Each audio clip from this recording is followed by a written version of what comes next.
All right, guys, this one's gonna hit hard. We've got a retired father stepping up to raise his grandkids while their own mother lives her life unchecked. What starts as a quiet plea for help quickly turns into a brutal reality check about responsibility, money, and choices. Stay with this one, because the courtroom doesn't hold back. Mr. Paul, you brought this case before the court. What's going on? Well, Your Honor, my daughter, who's living some type of life that I have no idea what it is, she drops her kids off every day and does what she wants to and doesn't leave any money. This moment matters more than it seems. The judge acknowledges the father's sacrifice, not just emotionally, but financially. Retirement isn't a safety net for raising children again. It sets the tone. This court sees who's showing up and who's quietly carrying the burden without complaint. For food or for any kind of things that the kids need, so I need some help financially because she doesn't give me anything. I mean, just me giving my money out of my pocket that I retired with, so I need some help, seriously. Okay, and where did you retire from? From the school district. Okay, how long were you? Listen carefully, hey. The mother admits everything is true, yet sees no problem. That disconnect is where this case pivots. When a parent normalizes dumping daily responsibility on someone else, the law steps in. This isn't about babysitting. It's about abandonment dressed up as convenience. A grandparent. Ma'am, what do you have to say for yourself? First off, let me ask this question. Is what he just said true? I mean, It's a yes or a no. Is what he just said true? Yes, it's true. What's wrong with you? There's nothing wrong with me. Whatever I need to do. That answer sets off alarms. Courts rely on clarity, not vague hustle talk. When income is unclear, judges don't guess low. They protect the children. If you can't explain how you earn, the court will use your last known truth against you. To watch the kids, so I take them over there. Every day? Yes, every day. I don't see the issue. Excuse me. You all will not address each other. You will address me, okay? And I definitely understand Dad's frustration. And I'm going to ask you too, every day you have something to do that requires you to be away from your kids? How many kids are we talking? Two. You left 2 kids with him? What do you have to do, ma'am, that's so important every day that you cannot have your own kids? This is the turning point. She admits making $7,000 to $8,000 a month, and suddenly the math becomes unavoidable. Child support isn't punishment, it's proportion. Once income is established, feelings stop mattering. The numbers take control, and there's no walking them back. You know what? You obviously came here to waste my time, and I am not about to play with you. What was the last legitimate job that you had? I was a waitress. Okay, where? At a club. Is that what you call it, waitressing? Yes, it was waitressing. What else was I doing? You don't want me to tell you. I want you to tell me. She was strolling the streets like a prostitute. I mean, it's like, because you never see her until she dropped the kids off, and then I don't see her for 2 or 3 days. That's what he heard. He don't know if that's true. Yeah. Who told him that? The streets? I guess so. The streets had to tell him. Because I hear the streets tell the truth, right? Sometimes. They talk, right? The streets talk, but sometimes the streets be lying, and that's what they doing at this moment. I don't think they're lying on you now, ma'am. Every day, your kids are with your dad. Food stamps reveal another contradiction. If assistance is meant for the kids, but the kids aren't there, that's a problem. Courts watch this closely. Benefits don't replace responsibility. They increase scrutiny. And right here, the judge's patience officially runs out. What to do is base your child support on that $7,000 a month. So that would bring your yearly salary to $84,000 a year. Yeah, you can shake your head all you want to, but that's exactly what I'm going to do, ma'am. This is extremely disappointing that you leave your kids every day with your dad and you're not giving him any type of financial support. What are these kids on, they receive any type of government assistance or anything? She gets food stamps every month. Oh, and I don't ma'am. see any. You get food stamps? Where are the food stamps going? That line cuts deep. The judge calls out the performance, The faces, the shock, the sudden confusion. Courts see this daily. When accountability arrives, regret shows up late. But child support doesn't wait for emotional readiness. It starts when the kids need. No. You know what? I'm not about to play with you. So this is what we're going to do. Salary $84,000 a year. That brings your gross to $7,000. Your net to $5,508.87, which will make your child support obligation $1,377. Now you said that you were receiving. Don't look confused. I don't even want to hear it. I can't pay that every. Two. And that's how this ends.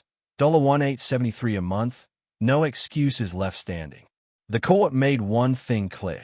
Dropping your kids off doesn't drop your duty. If this case stunned you too, drop your take in the comments, hit like, and subscribe for more courtroom drama like this. I've heard enough. Your Honor, And you are in the wrong. Yes, sir. she has a man living with her too, so just in case you didn't You know. You know don't what? need to You know tell what? her who in my house though, Daddy. You Like know for what? real. Okay. I'm just telling the truth. I mean, it I is what mean, it it is. sounds like In here Daddy just telling the truth. tattletelling. Well, it sounds like he needs to tattletale on you. Somebody need to. You are ridiculous right now. Sir, Yes. she receives food stamps. So I'm assuming there's some Medicaid or something Yes, these kids yes, are getting? yes, ma'am. Okay, thank you. So what I'm going to do is do 9% of that $7,000 for your reimbursement to Medicaid. That comes out to $496. So $1,377 plus. All right, guys, this one's gonna hit hard. We've got two parents, one child, and a clash between responsibility and lifestyle. What starts as a routine child support case quickly turns into a brutal breakdown of priorities, money choices, and what the law actually cares about when a child is involved. You all may be seated. Okay. Amelia Shaw, you brought this case before the court. What's going on? So our daughter has been living with me for 2 This is the first crack in the story. She admits she's not paying support, not because she can't, but because the other parent makes more. That's a common myth. Child support isn't about comparison. It's about contribution. The law doesn't reward silence or waiting for someone else to carry the load. She's currently not paying any child support, and like I thought maybe she would grow up, but I guess it's time to force her hand. So Okay. Any reason why you're not paying child support? She makes a lot more money than I do. Okay. Is that your only? Here's where lifestyle exposes priorities. Traveling every other weekend isn't networking when a child's needs are unpaid. Judges listen closely when spending patterns surface, because money always tells the truth. If you can fund festivals, the court assumes you can fund your child. No excuses. when she says she travels a lot, she's at music festivals like every other weekend. Every other weekend is a bit excessive. It's networking. I'm trying to do hair for bands. Let me ask you a question. How much are these trips costing you every other weekend? Probably. This admission seals it. $2,000 a month on trips, but zero on support. The judge doesn't argue emotion here. She follows logic. Courts don't punish ambition, but they absolutely reject choosing entertainment over obligation. At this point, the outcome becomes inevitable. Yeah, sometimes. You're spending $2,000 a month to go to music festivals when you could be paying child support. So that means you can afford to pay child support, right? Well, Yeah. That means that, right? I mean, yeah, probably. This is one of the most shocking moments. She tries to shift responsibility by saying the other parent wanted the child more. The judge shuts that down instantly. Parenthood isn't a popularity contest. Once you're in, legally, financially, permanently. I would hope you are. When we talked about having a kid, she was sort of more enthusiastic about it than I Okay. was. I'm I'm the to figure- biological mother. I'm trying to also figure out. biologically related. But I'm trying to figure out what does that have to do with anything? Well, it's kind of more on her, if you think. Are you kidding me? Well, if you Because I don't gave even- birth to the... I don't even understand what's going on right now. What do you mean that it's kind of more on her? It's your child. Now the court moves from emotion to math. Tax returns come out, income gets pinned down, and discretion disappears. Judges rely on documents, not stories. Once income is verified, child support becomes a formula, not a debate. This is where cases stop being personal. If you can spend $2,000 a month to go to music festivals, you can definitely pay her child support. And if you're out of town every other weekend, how are you seeing that child as much She as you doesn't. proclaim? That doesn't make sense. I FaceTime. She's drunk when she FaceTimes. Half the time I can't hand the phone over. Indulge from time to time. but Right, it's not and that I am not buying anything that you're over there talking about. So you know what I'm going to do? I'm going to get straight into the child support, and you are going to. This part matters legally. Medicaid isn't free money. It's a state benefit that gets reimbursed. Many parents don't realize this until court. Support isn't just about the other parent. It's about repaying the system that stepped in when you didn't. $474.58. Who pays health insurance? We have Medicaid. Medicaid? Okay. So Medicaid has to be reimbursed to the state because that is a state benefit. So you are the one who is going to reimburse that money to the state. So what I have to do is take 9% of your gross, and that'll give me the health insurance amount that you'll reimburse to Medicaid. Comes out to $288. So when you add that to your monthly child support obligation of $494.92, that gets $782.92. A month? Yeah. You spend $2,000 a month, right? And that's the final line, $782.92 a month. No wiggle room. The judge made it clear. Child support and custody are separate, and responsibility doesn't disappear because life feels inconvenient. If this case stunned you too, drop your take in the comments, hit like, and subscribe for more courtroom drama like this. May not be, but until something actually happens, you can't dictate that. You wanted child support, you gave rights. You pretty much gave birth to a visitation rights. You understand? Yeah. And child support and custody are completely different. So that doesn't mean at any point, if she stops paying, that you can start denying her access to the child. It doesn't work like that. Okay. You all understand? Okay, anything further? No, ma'am. Anything further from you? Okay, if there's nothing further, you all are dismissed. Okay, Miss Moore, Yes, ma'am. you brought this case before the court. What's going on? Well, my husband, or I'm sorry, ex-husband, we have a mutually beneficial agreement with our children where he keeps them in. All right, guys, this one's gonna hit hard. 2 parents, 2 toddlers, and a co-parenting agreement that suddenly cracks when real life steps in. What looks like a simple daycare dispute turns into a deeper fight about control, fear, and who actually gets to decide what's best for children this young. During the day, and I would like for them to go to daycare now during the day, and he does not want them to. Okay, how old are the children? 2 years and 18 months. Okay, and you already picked out the daycare you want them to go to and everything like Yes. that? How much is it? It is $500 a month $500 for both children? for one child, so it's $1,000 a month for both children. Oh, This is where the tension starts. The mother isn't asking for money. She's asking for permission to adapt. Her job changed. Her availability changed. But the father wants the old agreement frozen in time. Courts don't punish parents for growth, but they do examine who's being flexible and who isn't. I don't think they should be in daycare. I think she should stay with them like we originally planned. I didn't get a chance to check out the daycare. I just would rather them stay with her mom or one of our family members. okay. Did you let him know which daycare? Yes, Your Honor. Okay. He was invited to go meet the teachers and do the tour, but he opted not. Here comes the first contradiction. He says he doesn't trust the daycare, yet admits he skipped the tour. Judges watch this closely. If you refuse to investigate an option, you weaken your objection. The court doesn't rule on fear.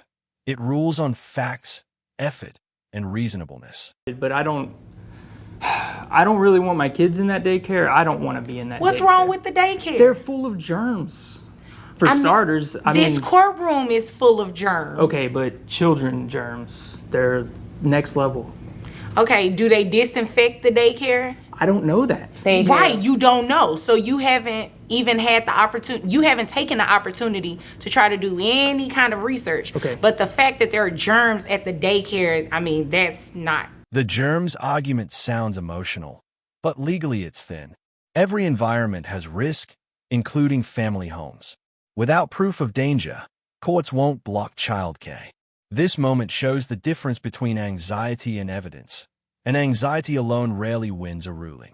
May I say something? Yes. I'm a doctor. I'm around germs all day. This Okay. is one reason that we did not work out. It's a big problem. My ex-husband is a germaphobe, and he feels like if the children aren't kept in a bubble basically all day, that something terrible is going to happen to them. But that's no reason. That's no way for these kids to live. And I have to go save lives every day, while he just sits in his living room, sealed, hermetic. Now the dynamic shifts. The mother explains the real issue: control. She's a doctor, exposed to germs daily, while he wants the kids sealed off. Courts recognize when safety concerns cross into restriction. Children aren't meant to live in bubbles, and judges know that.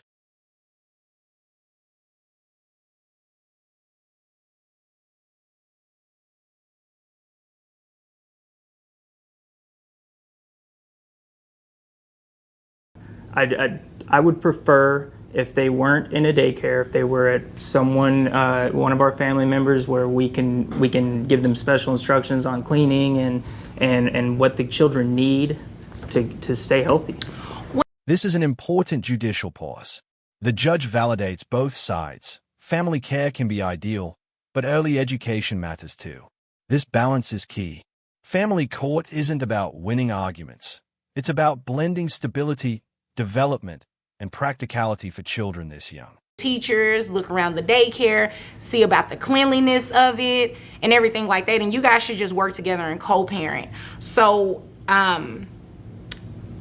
the agreement is just going to stand what it is. You guys keep doing your agreement where you have your time with the children,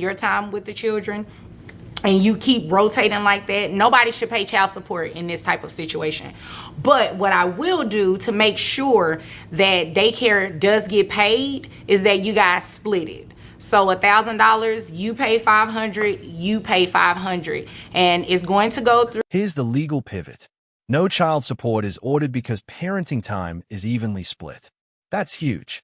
Instead of punishment, the court chooses structure, splitting daycare costs to ensure the kids' needs are met without escalating conflict between parents. But now I'm paying for the daycare that I don't want them to go to, and I have them at night. She's supposed to be responsible for the day. If they were in night care, I would pay for it, and I just don't see how this is fair. She makes 3 times as much money as I do.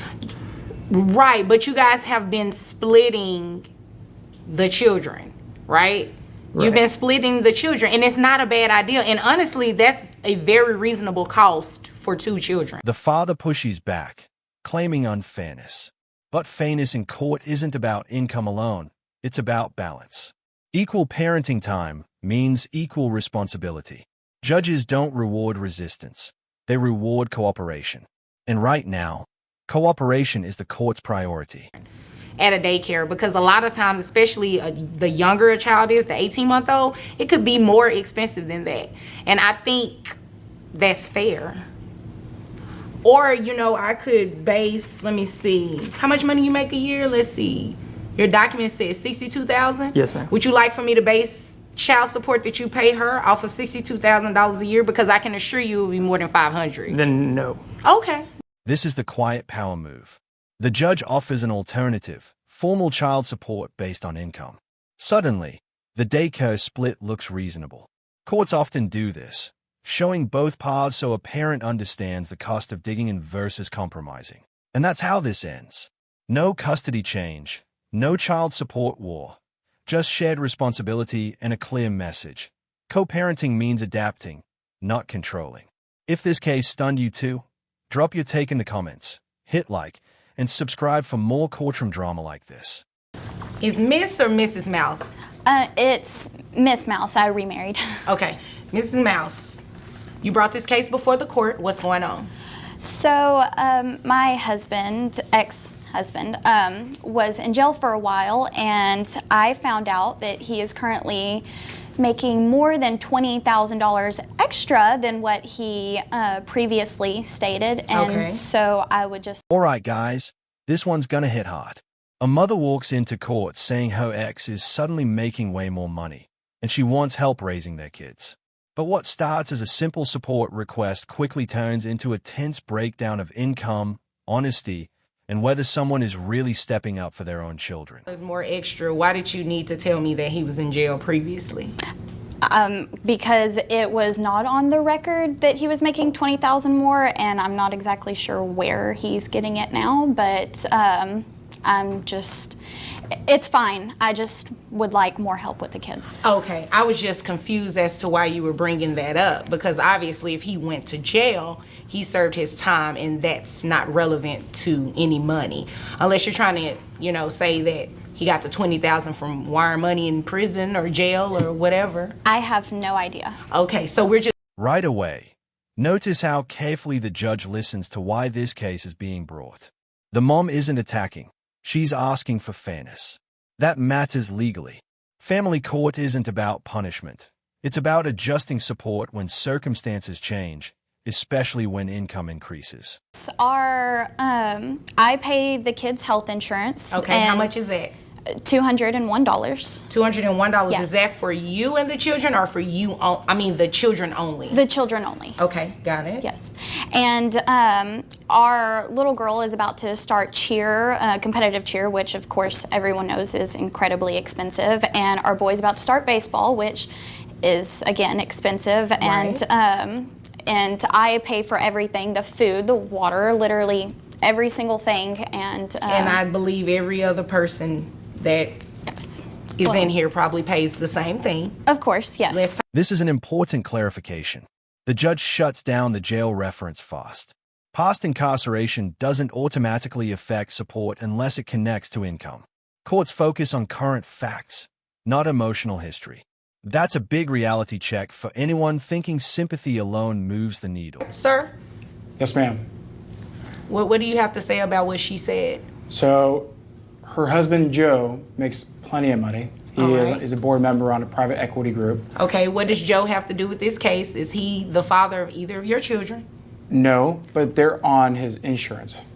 All right, so that's a good thing, right? It's a great thing. So she's not really paying for it out of her pocket, I guess is what I'm saying. Okay, well, it's not required that she pays for it out of her pocket. It's only required that the children are covered. Here the mom lays out the real costs: insurance, food, water, sports. These aren't luxuries. They're everyday expenses. Competitive cheer and baseball add up fast. This is how parents show financial imbalance without exaggeration. And judges take notes on every detail. I was in jail, and I've been out for a couple of years now. All right. And I was not making $60,000 before I went to jail. All right. My wife and I, my ex-wife and I, had a shop that we ran, and after going to jail, I came out. Now the dad pivots, and this is risky. He brings up her new husband's money. Courts hate this move. Step-parents aren't legally responsible for support. The judge shuts it down instantly, reminding him that his obligation doesn't disappear just because someone else is stable. For children with special needs. That's great. Yes, ma'am.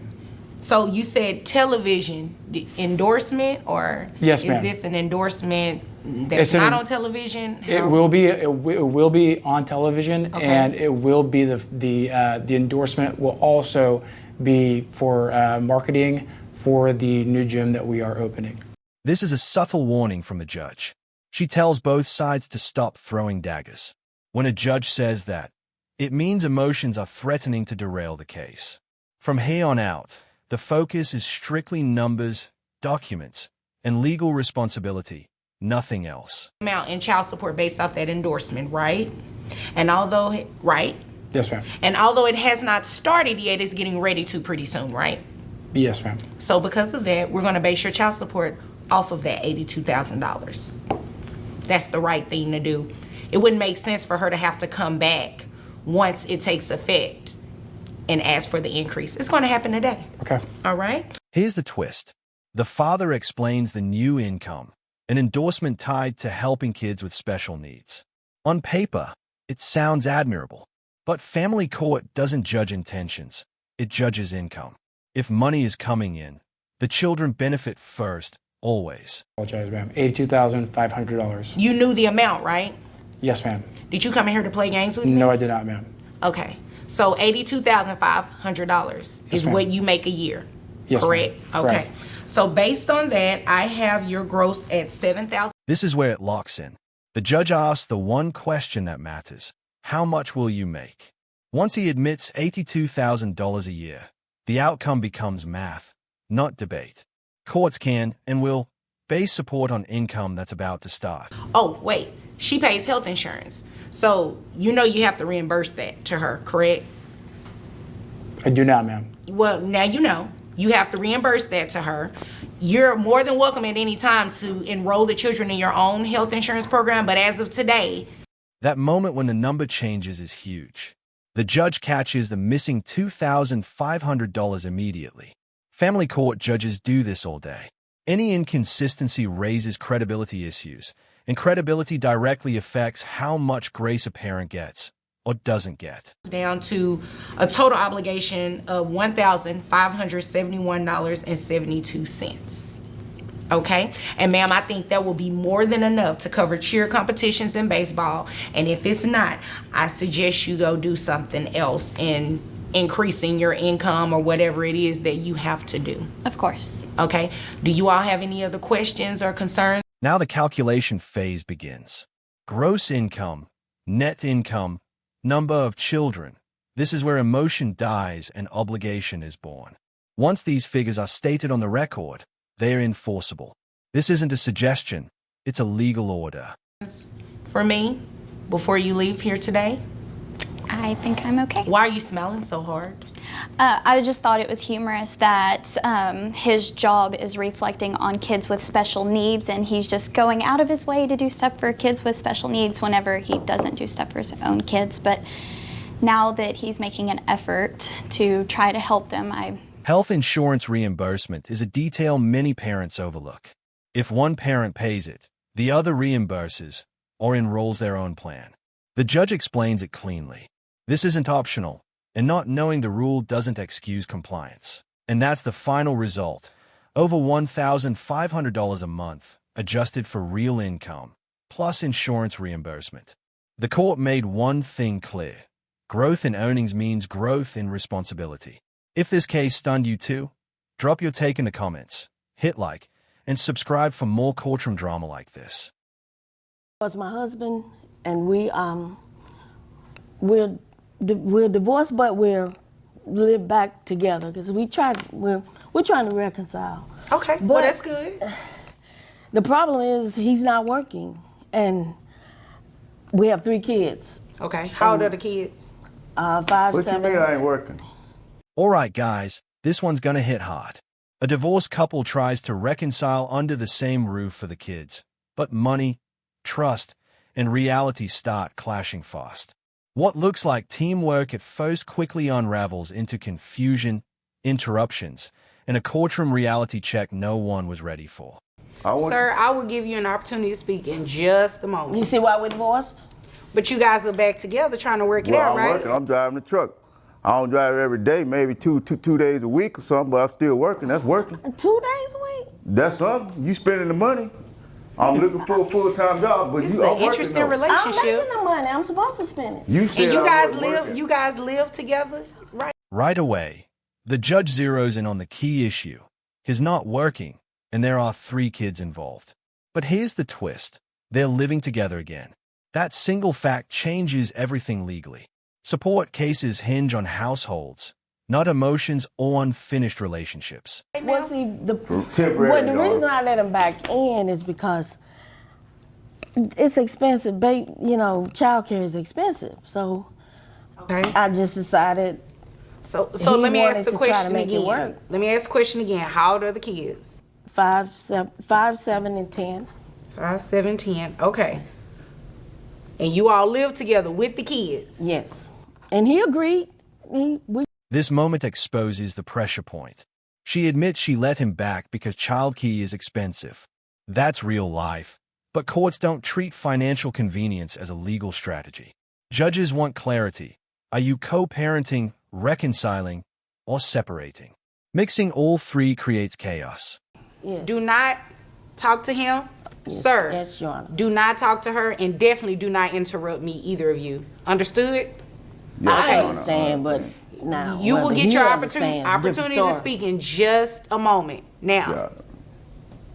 again, you guys live in the same house with the kids, and you're trying to reconcile this thing.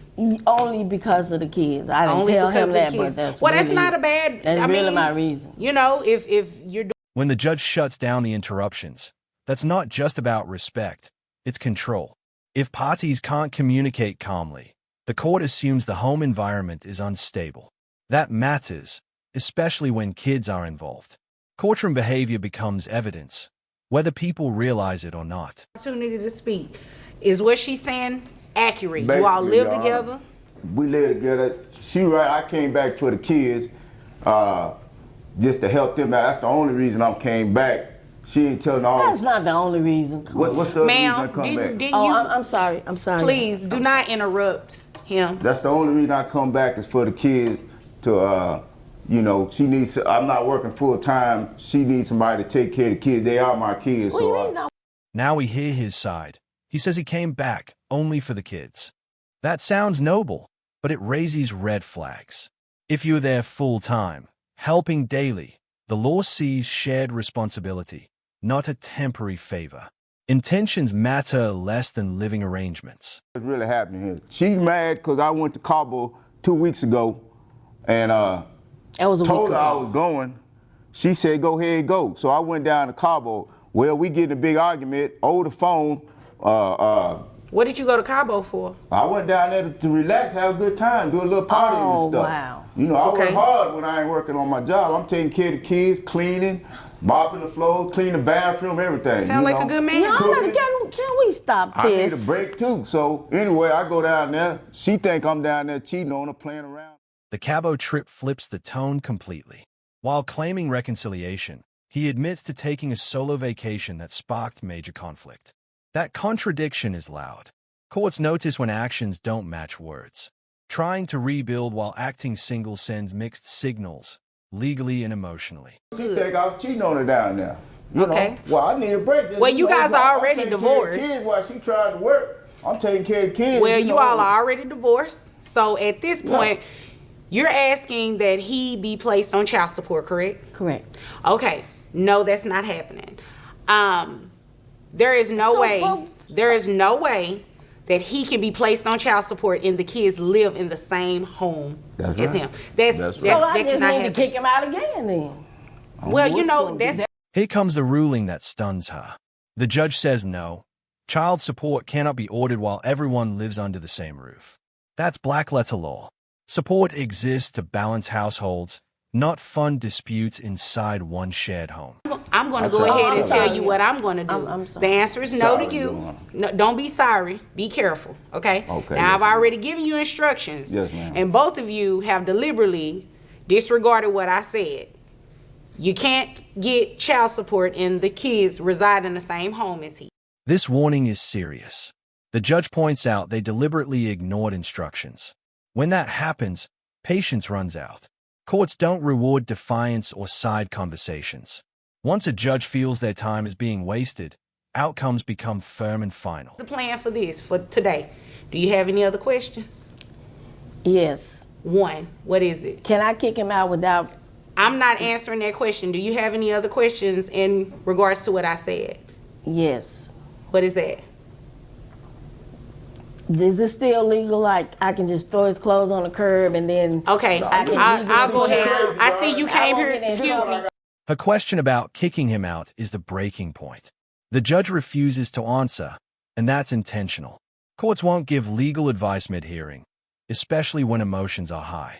This signals that the courtroom is no longer the place for this fight. Do you have any other questions about what I just said about my ruling? No, I ain't got no question what you said. Okay, the plan is for you guys to leave my courtroom because you are dismissed. And that's how it ends. No child support, no eviction advice, just a blunt directive to leave and figure it out elsewhere. The court made it clear, you can't live together and litigate like you don't. If this case stunned you too, drop your take in the comments, hit like, and subscribe for more courtroom drama like this.